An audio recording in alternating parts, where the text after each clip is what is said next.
Banjir terburuk dalam sejarah dalam tempoh 30 hingga 40 tahun. Tetapi adakah sejarah tidak membantu kita untuk menghadapi musibah ini? Itu perbincangan kami dalam Dialog Tiga Penjuru.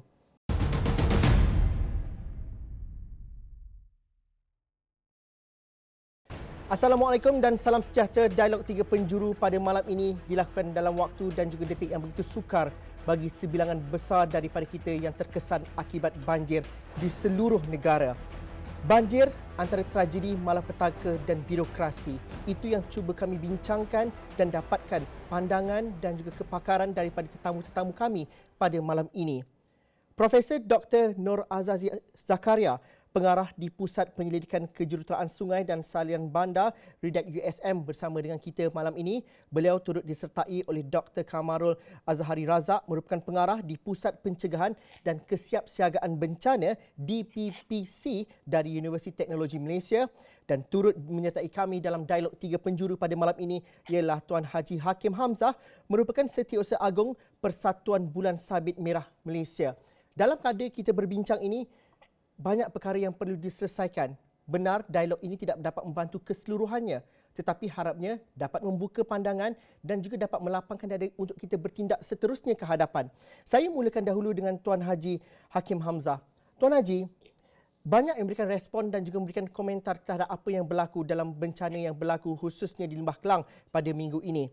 Namun begitu, soalan yang paling banyak dibincangkan, kita sudah ada SOP, kita ada data, agensi sudah banyak untuk memantau pasal pengurusan banjir. Tapi dalam masa yang sama, kita masih lagi berdepan dengan masalah rakyat yang berada di hadapannya untuk respon yang terawal. Adakah SOP, data, agensi tidak cukup fleksibel terhadap bencana yang berlaku? Pada pandangan Tuan Haji dari PBSM sendiri melihat bagaimana?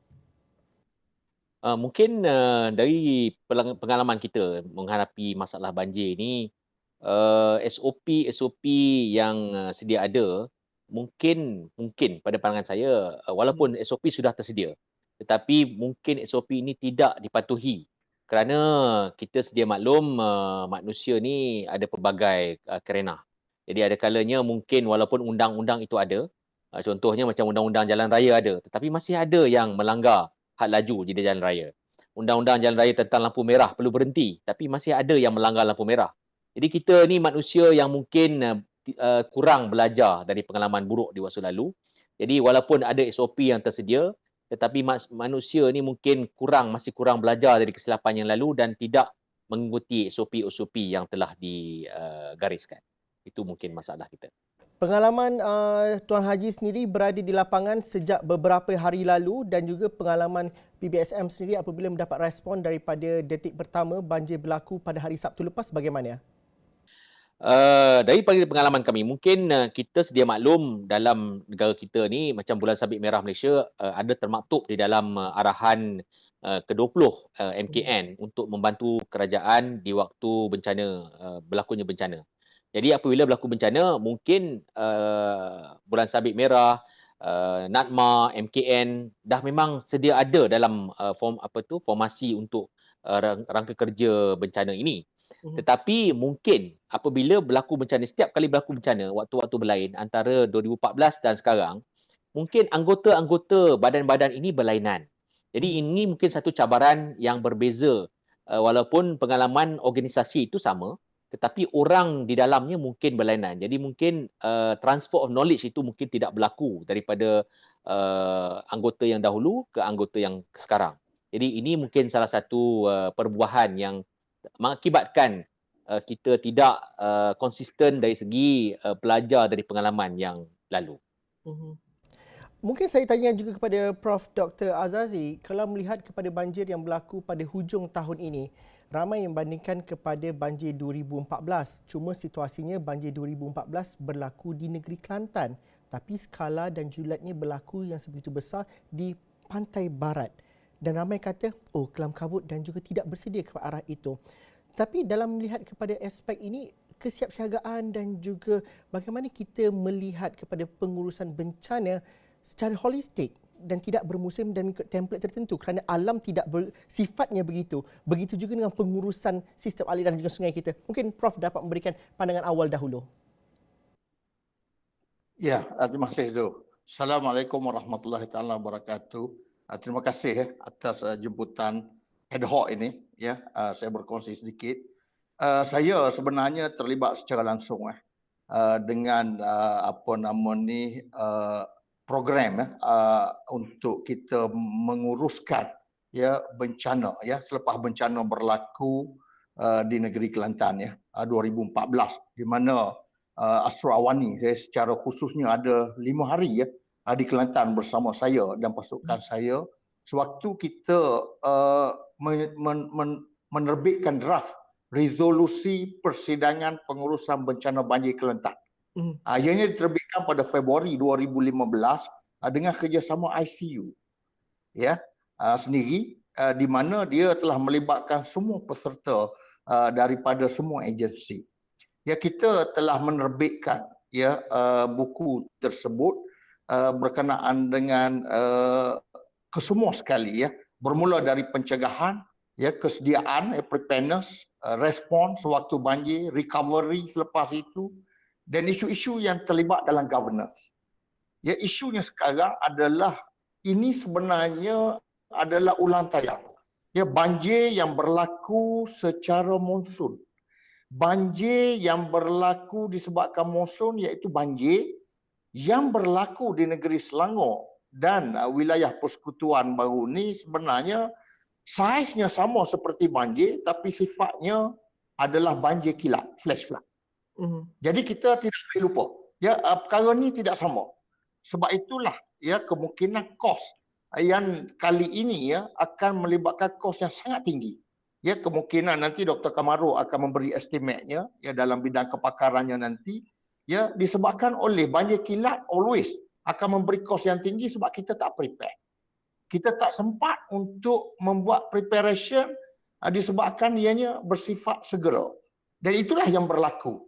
Jadi kalau kita tengok kepada fakta, fakta yang ada ini, banjir di Selangor berlaku pada 18 hari bulan pukul 12 malam. Sewaktu orang sedang tidur lah.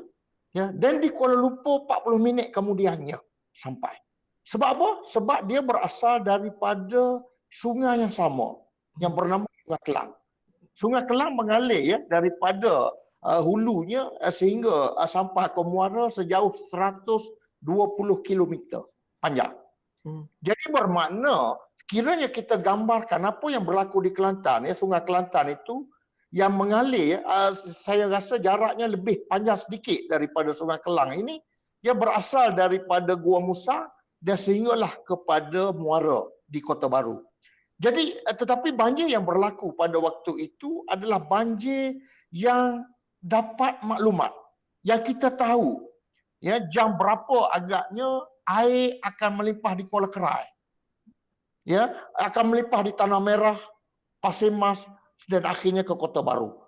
Jadi maknanya preparedness di sana berlaku dengan baik, walaupun berlaku perkara yang sangat teruk sama dengan apa yang berlaku sekarang, tetapi apa yang berlaku di Selangor dan Kuala Lumpur minggu ini agak menyedihkan disebabkan ianya sesuatu yang tidak terancang, sesuatu yang tidak terfikir, walaupun MEC telah memberi maklumat awal that akan berlaku perkara seperti ini.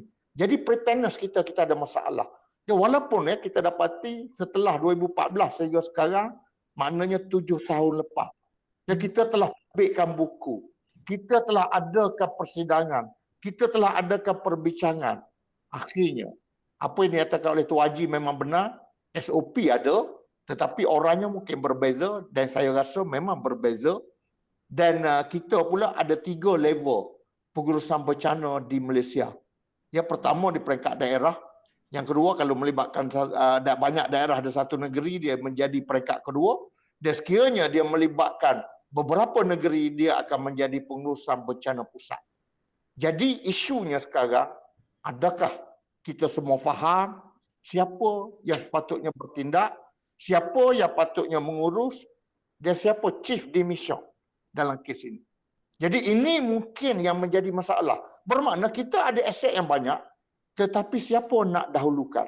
Sebab ini kita mungkin keliru antara fardu kifayah dengan fardu ain. Kalau fardu ain semua orang buat. Tapi apabila fardu kifayah selalunya kita akan menunggu satu pihak yang buat. Sehingga pihak lain tidak buat, maka kita akan mula bergerak. Tetapi bila kita bergerak besar-besaran. Dan kadang-kadang dia melebihi daripada masalah yang berlaku. Saya rasa hari ini NGO penuh di semua tempat dan kemungkinan itu pun tidak diperlukan sangat sebab mereka telah pun menyelesaikan masalahnya. Jadi sampai lewatlah isunya. Jadi itulah saya rasa lebih kurang yang saya boleh relate antara 2014 sebab saya betul-betul terlibat dengan menguruskan program pada 2015 Februari itu hasil daripada pengalaman 2014. Kita buat di Kubang Kerian, Kelantan, SUSM di sana. Disebabkan the only place yang tidak tenggelam di Kota Baru dan merupakan pusat pemindahan banjir juga adalah di Kubang Kerian waktu itu. Hanya 15% yang kawasan yang tidak tenggelam di negeri Kelantan pada waktu itu. Prof, adakah kita cuba, ramai yang katakan jangan salahkan sesiapa pada ketika ini. Namun, kita perlu belajar sesuatu. Malah kita mengulangi kesilapan yang sama atau mungkin lebih teruk lagi. Kajian dah dilakukan, kepakaran bukan tak ada. Justru pada kali ini, pada pandangan Prof, adakah kita perlu mengakui kita silap besar? Kita perlu akui bahawa yang fardu kifayah ataupun fardu ain yang macam Prof katakan tadi, SOP itu tidak lagi berfungsi apabila kita berdepan dengan bencana. Adakah itu yang terjadi dan juga itu benar? Setelah lebih 20 tahun saya berkecimpung dalam bidang ini, menubuhkan pusat penyelidikan yang begitu relevan sekali dengan isu-isu semasa berkenaan dengan water security, menjadi High COE pertama di peringkat kementerian dan sehingga sekarang masih kekal sebagai High COE tunggal dalam water security. Dan sekarang telah pun dilantik sebagai the first UNESCO Chair untuk menguruskan hal-hal berkaitan SDG 6 di Asia and Pacific region, bukan saja Malaysia, tetapi akhirnya saya tidak dapat berperanan sebab peluang dan ruang yang tidak ada untuk saya bergiat. Saya cuma tinggal lebih kurang 18 bulan sebelum bersara. Niat saya untuk membantu, tetapi sekiranya ruang dan peluang tidak diberikan, tidak banyak yang kita dapat buat selain daripada bersiaran bersama Astro Awani. Tetapi Astro Awani telah terlibat dengan kami sekian lama. Kalau saudara Zul masih ingat, 2017, saya menganjurkan persidangan terbesar dunia. Sehingga sekarang masih kekal sebagai rekod dunia di PWTC. Astro bersama saya selama 1 minggu di PWTC. Kita telah membawa 1,200 partisipan daripada 61 negara yang mana kemungkinan saiznya lebih besar pada OIC meeting, tetapi malangnya kita tidak belajar dengan pakar yang kami bawa yang dengan membentang lebih dari 800 penerbitan pada waktu itu. Jadi sebenarnya telah banyak yang maklumat yang ada. It's not issue technical. Kita tahu apa yang perlu kita buat, tetapi isunya sekarang siapa yang patut menerajui perkara ini. Saya berkongsikan kekecewaan itu, kita faham perasaan yang dilontarkan oleh Prof sebentar tadi, tapi Dr. Kamarul, mungkin kita melihat kepada, apabila kita cerita pasal banjir, kita cerita pasal kerugian meskipun nyawa terkorban.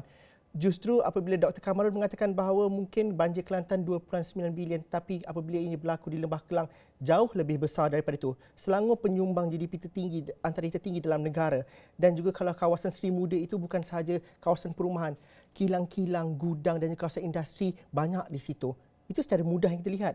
Berapa banyak kerugian yang kita lihat pada kali ini. Kerana kalau kita cerita pasal kerugian, mungkin mata lebih besar untuk memikirkan arah yang lebih jauh lagi.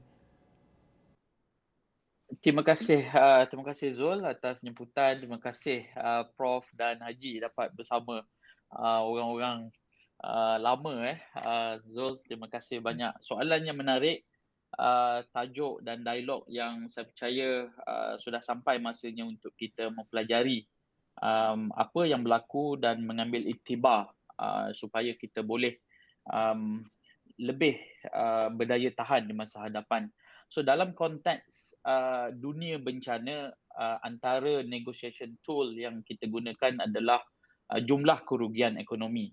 Dalam erti kata, kerugian ekonomi pun termaktub sebagai salah satu tujuh ataupun agenda global dalam kerangka Sendai 2030 yang di mana kerajaan Malaysia telah memberi komitmen sepenuhnya.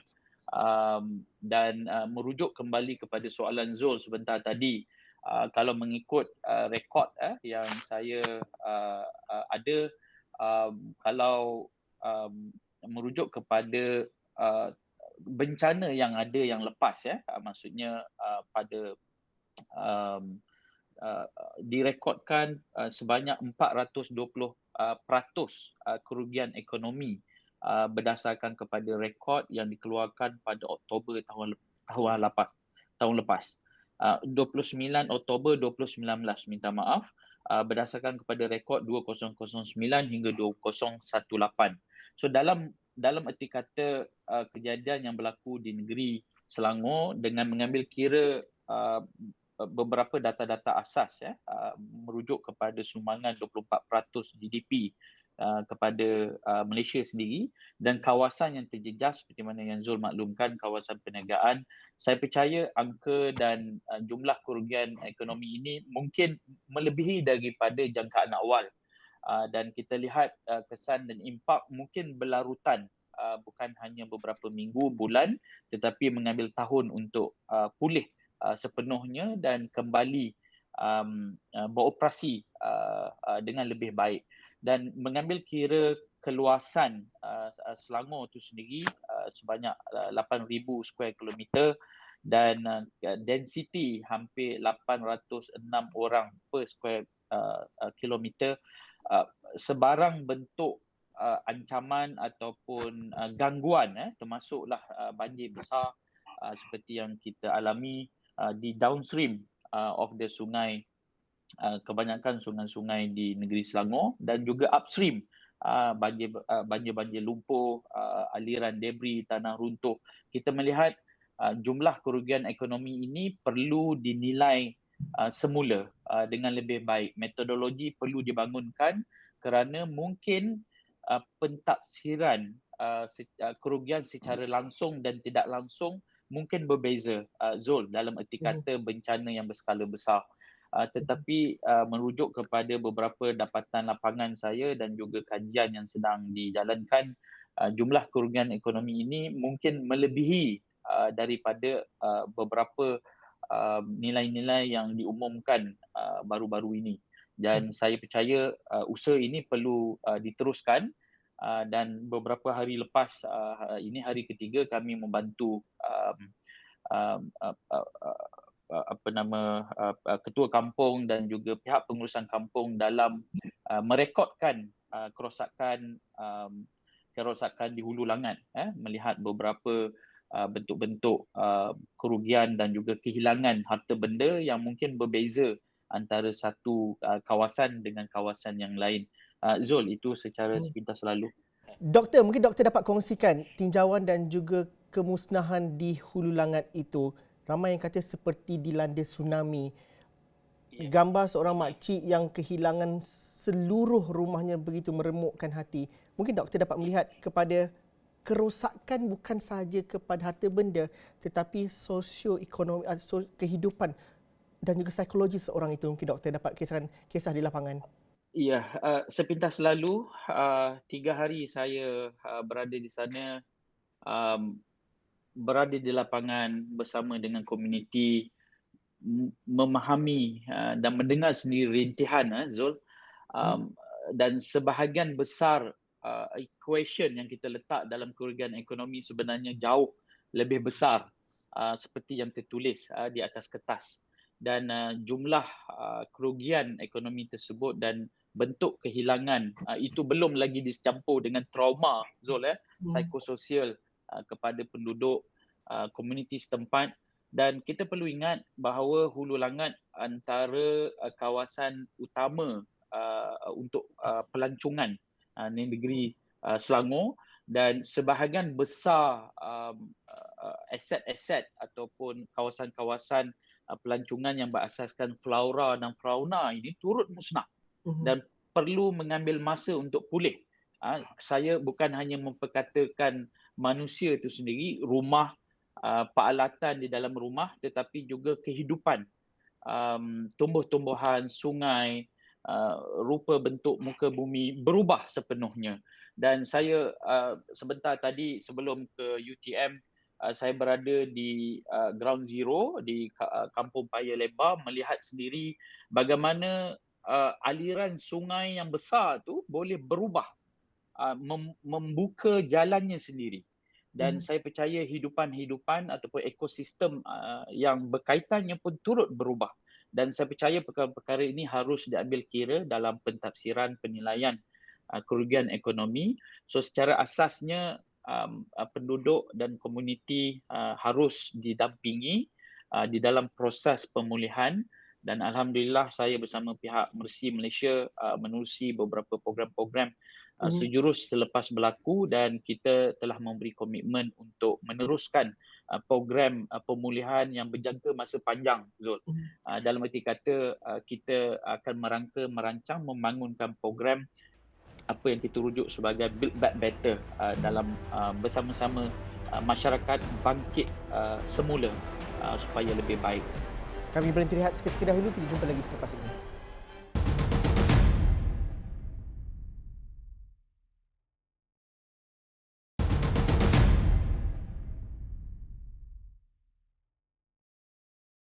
Banjir yang berlaku kini bukan sahaja membawa musibah dan juga malapetaka, tetapi juga kita berdepan dengan birokrasi. Itulah perbincangan kami dalam Dialog Tiga Penjuru pada malam ini.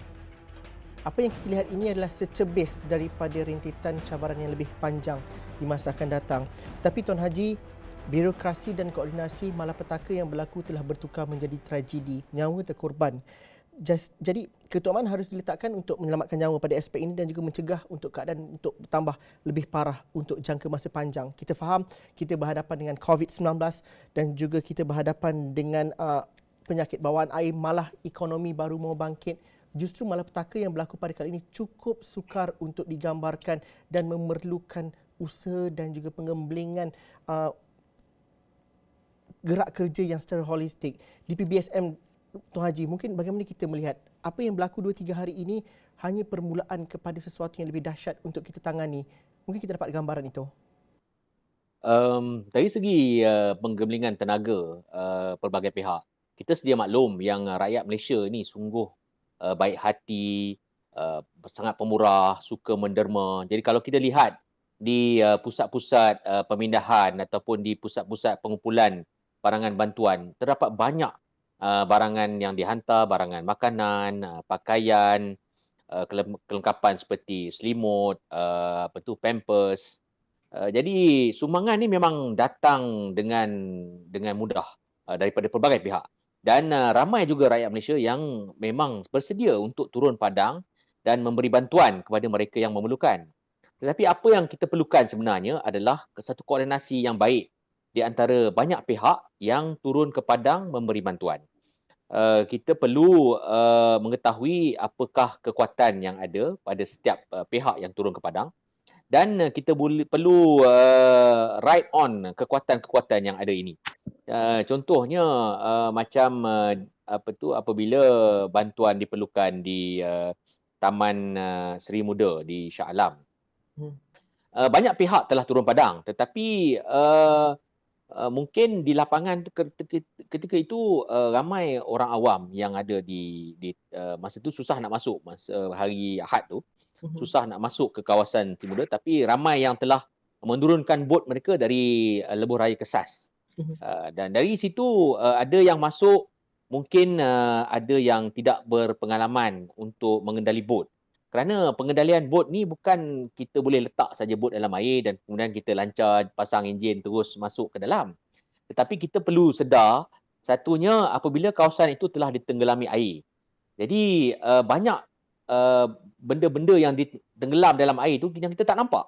Contohnya tiang-tiang lampu, kalau air itu sangat tinggi.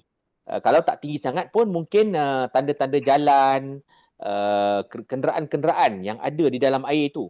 Seperti yang saya lawat semalam di Kampung Seri Nanding, Hulu Langat. Kenderaan-kenderaan hanyut dan semua terkumpul di satu kawasan. Jadi kalau kawasan ini ditenggelami air dan airnya terlalu keruh dan kita tak nampak apa yang ada di dalam sana, ia boleh mendatangkan bahaya kepada bot yang masuk tanpa panduan ataupun tanpa pengetahuan pun sokongan orang tempatan. Tapi Tuan Haji, mereka yang kebanyakan kalau di Seri Muda ataupun di Hulu Langat tu, mereka yang datang bawa bot sendiri, bawa berkayak pada hari Ahad tu, mereka masuk tanpa kebakaran, tetapi kerana juga tak ada koordinasi dan juga pihak berkuasa dengan kepakaran yang sebetulnya tiba lebih awal, benar? Ya, itu mungkin ada kebenarannya. Jadi keperluan untuk koordinasi yang baik ni telah kami sedar awal lagi, mungkin pada tahun lepas apabila berlakunya bencana COVID-19, Bulan Sabit bersama dengan Yayasan Hasanah telah sama-sama menubuhkan Yayasan Match untuk bekerjasama dengan pelbagai NGO yang ada di luar sana untuk mendaftarkan segala aktiviti mereka di atas database Kita Match. Jadi apabila segala aktiviti ini didaftarkan di Kita Match, kita boleh tahu setiap NGO ataupun badan yang di luar sana ada mengadakan program di kawasan mana. Jadi kita boleh mengelakkan pertindihan program dan pertindihan bantuan. Jadi kita boleh tahu juga di mana kawasan-kawasan yang belum mendapatkan bantuan. Jadi bantuan boleh disalurkan ke kawasan yang memerlukan ini. Jadi koordinasi melalui Yayasan Match ni ataupun Malaysian Humanitarian Coordination and Action Hub bukan saja di kalangan aktiviti di kalangan NGO, ia juga ada penglibatan badan-badan kerajaan dan juga badan-badan korporat. Kerana sesungguhnya ada di kalangan badan-badan korporat yang sudi memberi bantuan dari segi dana-dana. Jadi jika ada NGO-NGO yang ada program-program yang hendak dijalankan di lapangan tetapi belum ada dana, boleh diraihkan melalui Yayasan Match ini. Begitu juga apabila kami diberi kepercayaan untuk menjalankan dan membangunkan aplikasi MyVac yang membantu program vaksinasi kita pada awal tahun ini. Jadi sorotan daripada MyVac itu yang telah berjaya mendaftarkan lebih 300,000 orang sukarelawan, kami telah membangunkan aplikasi My Sukarela supaya semua sukarelawan di seluruh negara dapat mendaftar dalam satu platform dan semua NGO di seluruh negara dapat mendaftar program mereka juga di satu platform yang berpusat, dan jadi NGO dapat manfaat dari pool sukarelawan yang lebih besar. Sukarelawan pula boleh memilih aktiviti apa mereka yang ingin terlibat. Macam contohnya menanam pokok di Paya Bakau, membersihkan pantai di Port Dickson contohnya. Mungkin menyelamatkan mangsa-mangsa banjir.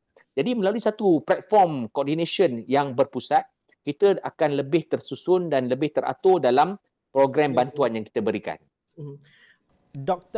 Prof. Dr. Nur Azazi, Doktor, kalau dilihat pengurusan banjir ini memerlukan belanja yang besar, tetapi itulah lumrah ataupun itulah fitrahnya negara kita yang terdedah dengan ancaman banjir.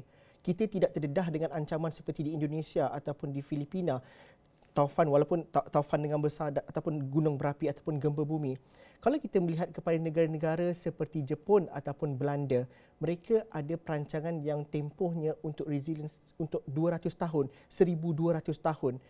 Kita mungkin ada inovasi untuk aliran banjir seperti smart tunnel, tapi itu mungkin satu-satunya di Malaysia. Kita perlu belanja besar untuk perkara ini dan kerajaan perlu bersedia kepakaran dan juga teknologi, maklumat semua sudah ada. Pada pandangan Prof, untuk masa hadapan ini waktu yang serius, kita perlu program tempatan banjir yang benar-benar inovatif dan tahan lama untuk tempoh yang akan datang, dan perancangan bandar kita juga perlu lebih serius. Pada pandangan Prof. Ya, terima kasih Zul sekali lagi. So benar ya, kita telah pun mempunyai satu manual ya oleh JPS Malaysia bermula pada tahun 2000 dan kita mula bergerak 2001. Dan sebenarnya pusat pendidikan saya ditubuhkan hasil daripada permulaan manual itu sebagai satu kumpulan yang akan menerajui awareness program. Itu permulaannya. Dan sehingga sekarang kami makin aktif sehingga menjadi penulis, sebahagian daripada penulis kepada manual pada tahun 2010. Ya, kita buat satu revision. Dan Januari 4 bulan ni kami ada mesyuarat untuk melihat kembali manual itu di mana lagi yang perlu ditambah baik. Dan sangat baik sebenarnya. Tetapi apa yang berlaku adalah kita ada bandar-bandar yang telah lama, yang tidak pun mengikuti manual ini sewaktu direka bentuk dan dibangunkan. Cuma untuk projek-projek baru, definitely kerajaan telah pun mensyaratkan semua pembangunan mesti mengikut 100 years ARI ini, walaupun kita tidaklah mengikut negara Jepun 200 dan ataupun Belanda 1200 tahun, disebabkan keadaan yang berbeza. Ya, Belanda tidak boleh gagal ya, sebab mereka berada di bawah laut. Ya, mereka tidak boleh gagal. Mereka gagal, mereka habis. The whole thing collapse, you know.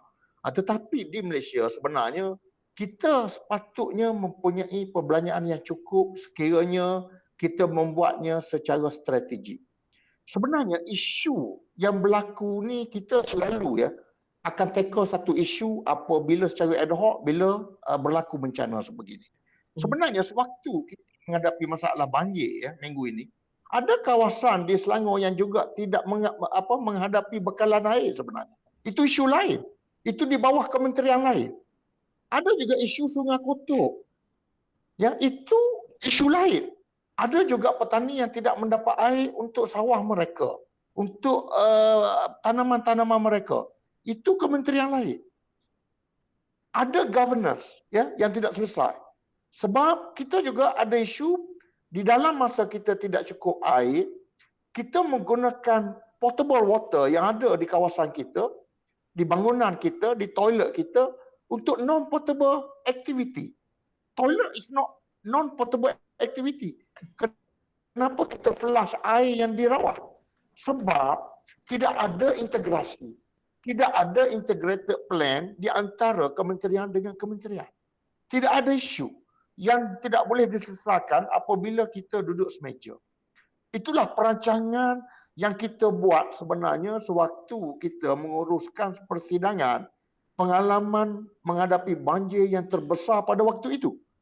Ya, dan sekarang isu yang kita adakan sekarang sebenarnya adalah flash flood. Banjir kilat. Lagi kritikal sebab tidak ada warning langsung.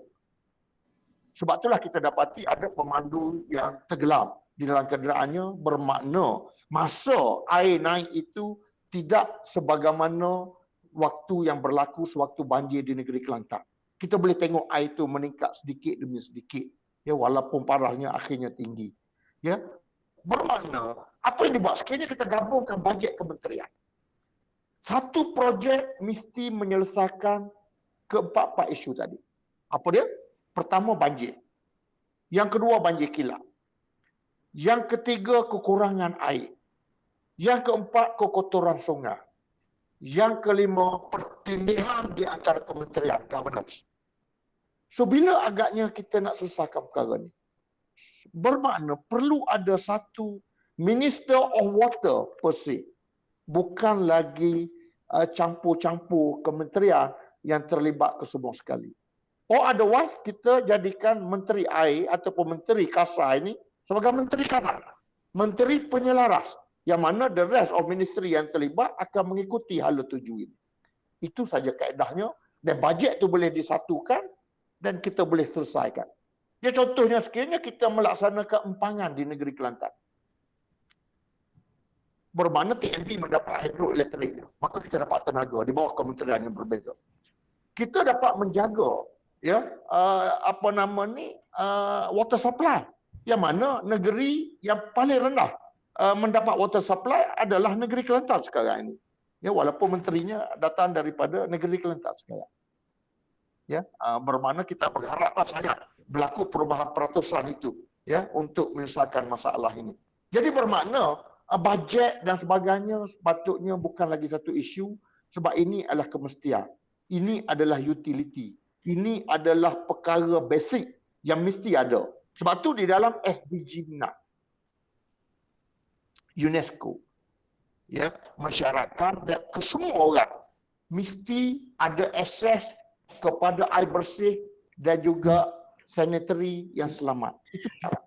Dan saya adalah chair sekarang kepada perkara itu di Asia and Pacific region. So bagilah kami peluang untuk berbakti dan menyelesaikan isu ini.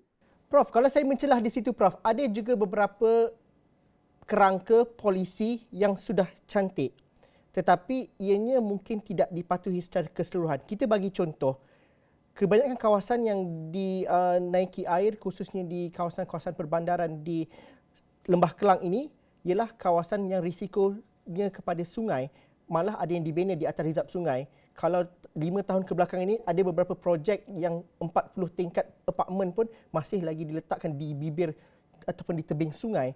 Justru bagaimana sebenarnya? Prof tadi kata 4 perkara perlu diselesaikan, tapi sebenarnya masalahnya lagi besar daripada itu. Betapa itu. Sebenarnya perkara itu telah menjadi polisi dan dasar. Macam mana kita membuat satu dasar dan kita against dengan dasar sendiri, ini sesuatu yang tidak sesuai lah. Bermakna telah ada reserve sungai di antara 20 ke 50 meter lebar. Sekiranya kita membina di kawasan itu, definitely kita berisiko menghadapi banjir.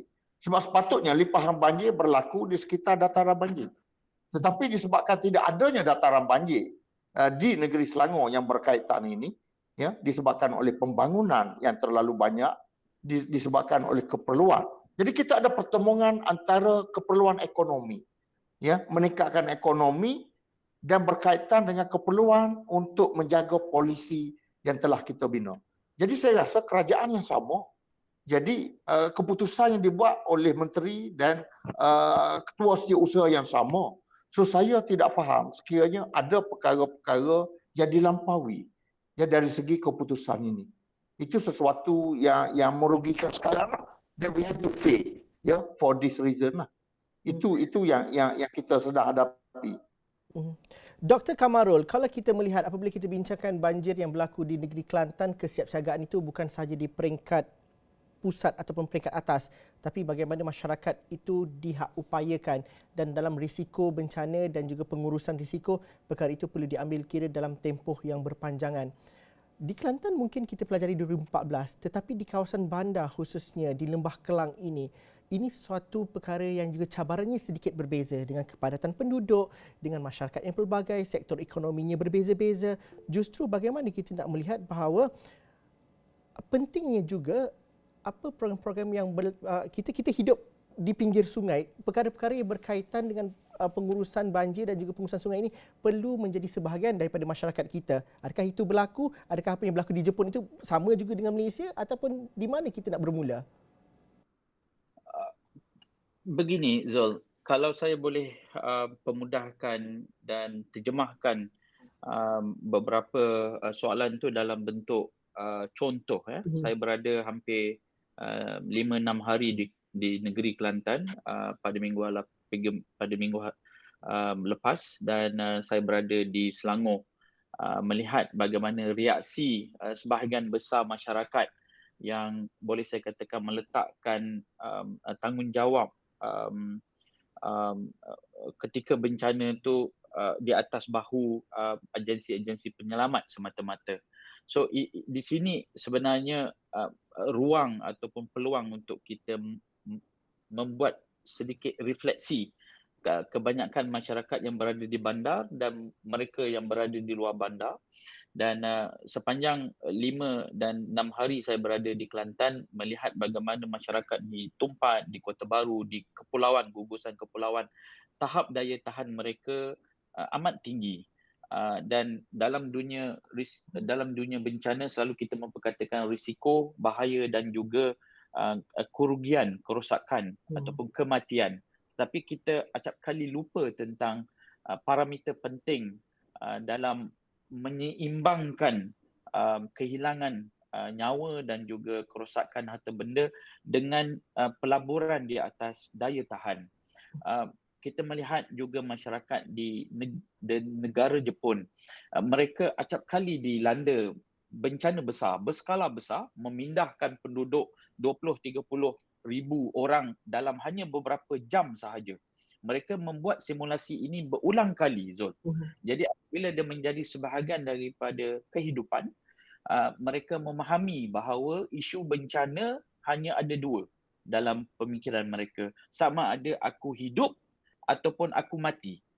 Jadi dia tidak ada isu yang di mana mereka menanti agensi penyelamat, tiada tindakan awal. Jadi kita lihat sebenarnya dalam sudut refleksi kita boleh bertanya kepada mangsa-mangsa banjir, apakah persiapan awal mereka memahami data-data, informasi-informasi, amaran-amaran yang sering kali dikongsikan oleh pihak kerajaan, bagaimana penyaluran maklumat itu kepada ahli keluarga kita. yang mungkin kita berada di tempat kerja, mereka di rumah. Kita lihat kebanyakan yang cedera ataupun yang meninggal untuk kali ini adalah mereka yang pulang untuk menyelamatkan ahli keluarga mereka, dan mereka sanggup mengharungi banjir yang deras untuk pulang ke rumah untuk memeriksa anak mereka dan menyebabkan mereka mati lemas. Zul, itu yang berlaku di lapangan, Zul. Jadi antara beberapa saya hampir 5 tahun di Eropah, di Belanda untuk pengajian PhD saya, dan hampir 5-6 tahun saya dengan Jepun membangunkan program pengurusan risiko bencana di UTM. Satu bentuk yang di mana kita boleh adaptasi bahawa sebahagian tanggungjawab itu harus diletak di bahu kita sebagai ketua keluarga, ketua komuniti, masyarakat, individu yang berada di kawasan bencana.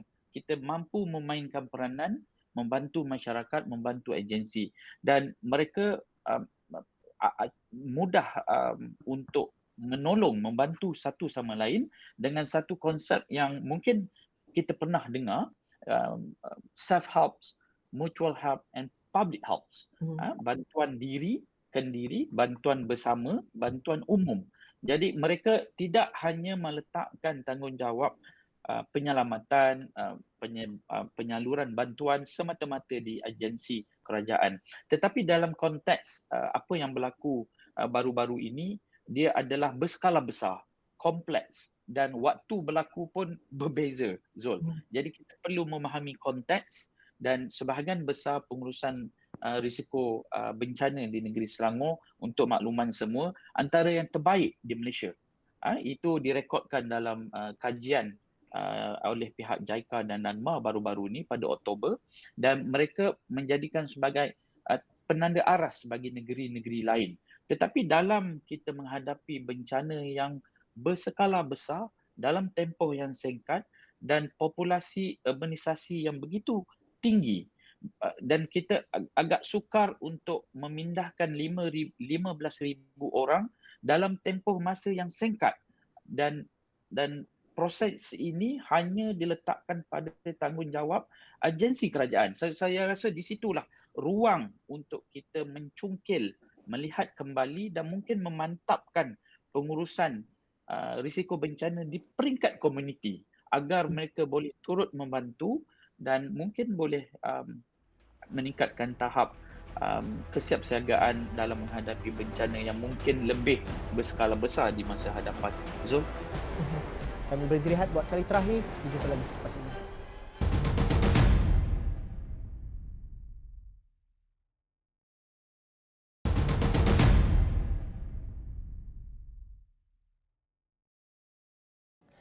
Di sebalik tragedi banjir ini, apa yang kita pelajari? Itu soalan yang akan saya ajukan kepada 3 orang panelis kita pada malam ini. Apa yang kita pelajari? Mungkin terlalu awal untuk kita pelajari, tetapi sepanjang proses ini saya rasa kita perlu juga acknowledge kesilapan dan juga mempelajari sesuatu untuk bergerak dengan lebih baik di masa akan datang. Malah banyak lagi kerja yang kita perlu lakukan pasca bencana ini. Apa antaranya yang Tuan Haji rasa secara personalnya yang kita pelajari dalam banjir kali ini, dan juga apa yang kita perlu lakukan bukan seminggu 2 tapi sehari 2 ini untuk kita dapat mengatasi masalah secara bersama? Kita pertamanya kita perlu belajar daripada kesilapan-kesilapan kita yang lalu. Tetapi kita tidak mampu untuk melakukan begitu banyak kesilapan untuk belajar daripadanya. Jadi ada kalanya kita juga perlu belajar dari kesilapan orang lain. Jadi hasil dari pengalaman kita mengalami bencana banjir ini, kita telah melihat ramai yang kehilangan nyawa, ada yang kehilangan harta benda. Jadi hasil daripada pengalaman ini, seperti yang Dr. Kamarul sebutkan tadi, kita perlu belajar daripada negeri Jepun sendiri bagaimana mereka bersiap sedia untuk menghadapi bencana itu. Jadi kita, setiap ahli keluarga, setiap ketua keluarga perlu mengambil inisiatif untuk mempersiapkan bukan saja diri sendiri, juga ahli-ahli keluarga untuk menghadapi kemungkinan bencana di masa hadapan. Begitu juga dari segi pihak kerajaan dan pihak-pihak berkuasa, NGO-NGO di luar sana juga perlu terus bersiap sedia dan memperlengkapkan diri supaya segala program study yang kita telah jalankan sebelum ni seperti yang Prof sebut tadi perlu diambil kira dan perlu dilihat kembali supaya kita belajar dari pengalaman-pengalaman yang lalu dan kita tidak mengulangi kesilapan kita yang lalu sehingga kita mengalami lagi kerugian di masa hadapan dan kita kehilangan nyawa bukan saja diri sendiri, begitu juga nyawa-nyawa ahli keluarga dan mereka-mereka yang kita sayangi. Jadi kita perlu belajar dan terus belajar supaya kita tidak rugi di masa hadapan. Tuan Haji, sebagai NGO dan juga sukarelawan yang berada di lapangan, kita banyak melihat kepada energi anak muda, energi masyarakat untuk membantu. Tetapi koordinasi dan juga pengurusan dan juga penyelarasan kepakaran itu masih lagi lompongnya ada. Apa yang kita perlu lakukan dalam masa seminggu dua ataupun sehari dua ini? Ya, kita memang perlu ada satu platform yang kita kongsikan segala pengetahuan yang ada, segala maklumat yang kita ada tentang di mana ada berlakunya bencana, di mana ada orang yang memerlukan bantuan dan apakah aset-aset yang setiap agensi dan setiap badan, setiap NGO ada supaya kita dapat satu koordinasi yang lebih efisien dan lebih cekap supaya bantuan dapat diberikan dalam masa yang paling cepat kepada mereka yang memerlukan. Koordinasi itu sangat-sangat penting. Dan itu boleh ditambah baik dalam masa sehari dua ini. Prof Doktor, mungkin saya faham kekecewaan Prof Doktor apabila banyak kajian dan juga apa yang kita sudah lakukan tidak kita terjemahkan oleh tindakan mungkin. Tetapi untuk bergerak ke hadapan, meminjam kepakaran dan juga pengalaman yang ada, di mana kita boleh mulakan dengan lebih cepat dan lebih serius dalam pengurusan bencana dan juga pengurusan sungai dan saliran kita dan juga perbandaran kita. Ini perlu dilihat secara holistik dan juga difahami oleh rakyat dan pembuat dasar secara keseluruhannya. Ya, Mas Hezo, saya sangat bersetuju dengan Tuan Haji. Ya, tahniah Tuan Haji sebagai NGO begitu terlibat saya dengan kesibukan tugas tak sempat cuma boleh berfikir saja ke arah itu. So, sebenarnya kita sepatutnya belajar daripada pengalaman COVID-19 itu sendiri. Setelah 2 tahun kita berada dalam pandemik. Sekarangnya tahniah juga saya ucapkan kepada Yang Berhormat Menteri Kesihatan sekarang yang telah saya rasa sangat-sangat berjaya memindahkan pandemik kepada endemik, di mana sekarang kita tengok kita telah pun hidup dengan keadaan COVID tanpa berlaku peningkatan yang mendadak. We are under control. Bermakna begitu juga banjir. Tadi pengalaman Dr. Kamaro di Kelantan, dia mengatakan dan saya bersetuju sangat, rakyat Kelantan sebenarnya ready dengan perkara ini sebab di sana banjir adalah endemik. Sudah tentu akan ada banjir. Mereka telah ready untuk hidup. Jadi apa yang berlaku di Selangor dan wilayah persekutuan dan disebabkan oleh banjir yang datang itu bukan banjir monsun, dia itu flash flood, tetapi dia telah berulang kali, cuma skillnya berbeza, maka semua rakyat sekarang perlu menganggap ini satu endemik. Kita kena hidup di dalam keadaan iklim tropikal. At any time, lebih daripada 100 mm hujan turun dalam 2 jam, sekiranya kita berada di bandar, kemungkinan besar banjir kilat ataupun flash flood akan berlaku. Bermakna kita get ready. Cuma yang jadi masalah adalah koordinasi tadi dan keputusan untuk respon dengan cepat. Contoh yang saya ambil adalah daripada sahabat kita daripada UTM, Profesor Azmi baru ni menyatakan kenapa kereta boleh tenggelam? Sebab mereka tidak dibenarkan untuk pusing, buat U-turn dan keluar daripada kawasan itu, menjadikan traffic jam. Siapa yang perlu buat keputusan untuk membuka laluan yang tidak boleh lalu sebelum banjir sebab di sana jalan telah tutup. Tidak ada kenderaan langsung di sebelah sana. Kenapa kita tidak ada seorang pun membuat tindakan sebegitu? Tidak ada orang yang membuka kon ataupun halangan yang ada di wider jalan itu. Contohnya, itu yang paling simple sekali. So, siapa agak yang perlu kita bagi ilmu ataupun pengetahuan ataupun action oriented ini yang untuk bertindak dengan segera. Sebab kita telah belajar melalui Senda framework Jadi yang dinyatakan oleh Dr. Kamaro ya daripada pembelajaran di Jepun dan sebagainya. Sebab dia ada 5. Di sana ada 4 tapi di Malaysia semasa kita buat di draft resolusi persidangan pengurusan banjir bencana negeri Kelantan 2014 ada 5. Kita tambah satu lagi iaitu governance. Selain preventif, preparedness, recovery, governance juga sangat-sangat penting. Jadi isu governance sebenarnya tidak pernah disentuh. Despite kita duduk di dalam program pengurusan bencana, nobody care about governance. Itulah isu dia.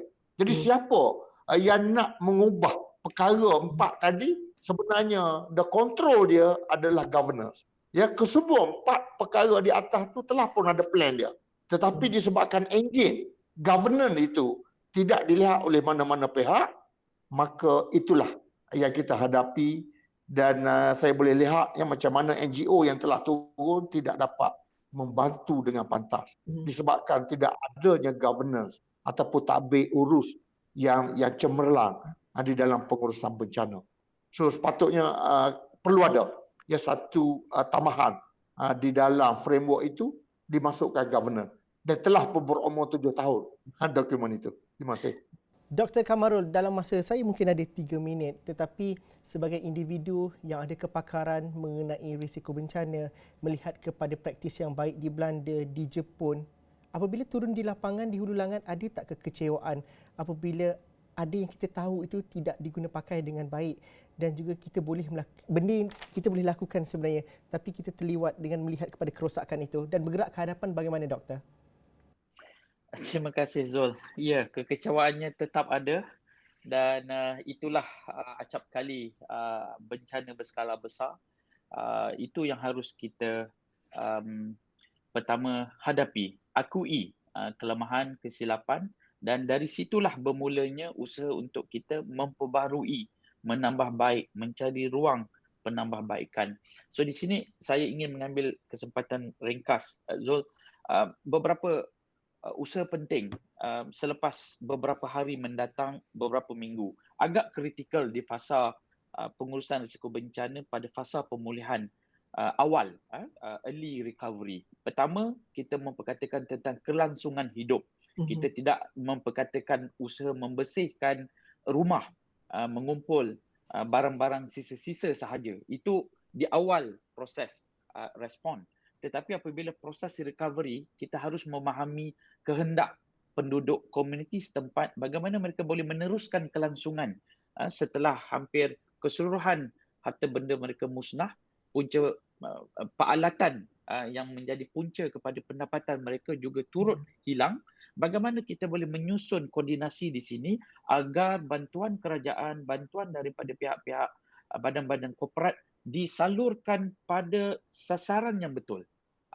Dalam tempoh 3 hari mendatang, 3 minggu mendatang, adakah usaha-usaha kita untuk memastikan mereka-mereka ini pulih dan boleh dibantu dan mereka boleh meneruskan kelangsungan kehidupan dan perniagaan sekiranya ada. Itu yang pertama. Yang kedua, kita harus memahami bahawa dalam bencana berskala besar seperti mana di negara Jepun, mereka akan menubuhkan satu pasukan khas, forensik team yang independen, pasukan bebas untuk menilai kembali dan mungkin mencari kesalahan dalam erti kata untuk memberi cadangan penambahbaikan Zul dan didokumenkan dengan baik agar sekiranya negeri-negeri lain ingin mempelajari, mereka boleh mendapat worst and best case scenario. Itu antara cadangan dan pandangan saya dalam tempoh yang singkat. Dan yang terakhir, kita harus membangunkan pelan strategik pengurusan risiko bencana di peringkat tempatan. Kita bagus di peringkat nasional, bagus di peringkat negeri dan daerah, tetapi kita lupa di peringkat taman-taman, peringkat kampung, pengurusan yang harus dimartabatkan dalam tahun-tahun mendatang. Zul, terima kasih. Terima kasih Doktor, terima kasih Prof, terima kasih Tuan Haji kerana sudi bersama dengan kami berkongsikan cerita dan kepakaran. Terima kasih juga kerana membantu mereka yang di lapangan yang terkesan akibat banjir kali ini. Terima kasih kepada anda yang menonton. Teruskan kita kalau dapat membantu dengan aspek ataupun dengan segala kemampuan yang kita ada untuk membantu meredakan keadaan dan juga kepayahan mereka, saudara-mara, sahabat pandai kita yang terkesan akibat banjir pada kali ini. Sekian saja dialog Tiga Penjuru untuk malam ini. Assalamualaikum dan salam sejahtera. Kita jumpa lagi.